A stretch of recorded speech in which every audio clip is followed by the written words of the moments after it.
আপনি কোথায় আছেন লুকাইয়া আপনি দেখা দেন দেখান নবীজি একবার আসিয়া আপনি দেখা দেন দেখান নবীজি একবার আসিয়া আল্লাহ আল্লাহ আল্লাহ আল্লাহ আল্লাহ আল্লাহ আল্লাহ আল্লাহ আল্লাহ আল্লাহ আপনার প্রেমে ওয়াসকরুনি আপনার প্রেমে ওয়াসকরুনি বলতে দান বাংলার তিনি বলতে দান বাংলার তিনি নবীকে ভালোবাসিয়া হায়রে নবীজিকে ভালোবাসিয়া আপনি দেখা দেন দেখান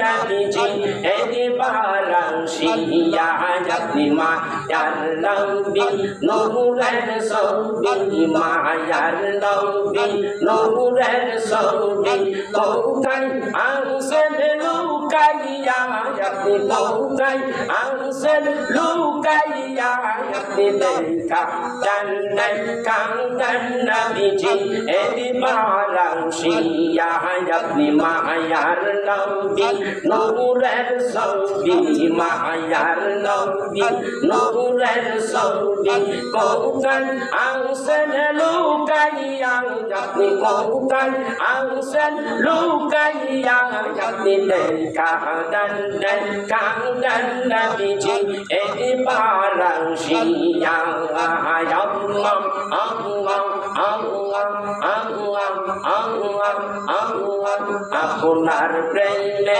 আবু বকর আপনার প্রেমে আবু বকর প্রেম সাগরে দিল সাগর আপনার প্রেমে আবু বকর প্রেম সাগরে দিলেন সাগর নবীজিকে ভালোবাসিয়া হায়রে তোমাকে ভালোবাসিয়া আপনি দেখা দেন দেখান নবীজি একবার আসিয়া আপনি মায়ার নবী নূরের ছবি মায়ার নবী নূরের ছবি কোথায় আছেন লুকাইয়া আপনি কোথায় আছেন লুকাইয়া আপনি দেখা দেন দেখান নবীজি একবার আসিয়া আপনার দেখা পাইলে নবীজি আপনার দেখা পাইলে নবীজি দৌসব আরাম যাই হইয়া খাইলে দৌসব আরাম যাই হইয়া আপনি দেখা দেন দেখান নবীজি একবার আসিয়া আল্লাহ আল্লাহ আল্লাহ আল্লাহ আল্লাহ আল্লাহ আল্লাহ আল্লাহ আল্লাহ আল্লাহ আল্লাহ আল্লাহ আল্লাহ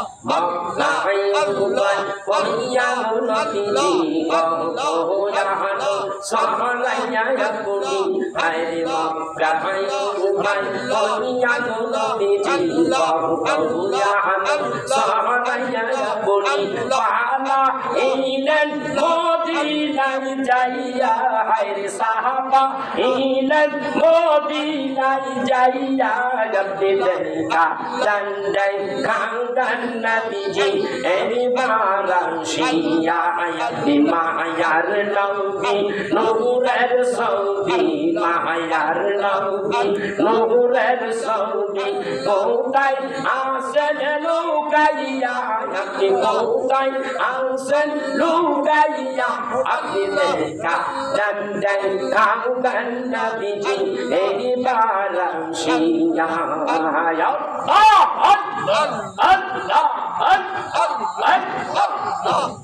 আল্লাহ আল্লাহ আল্লাহ হাদি আল্লাহু নাসিরি আল্লাহু শাহিদি আল্লাহু মা'i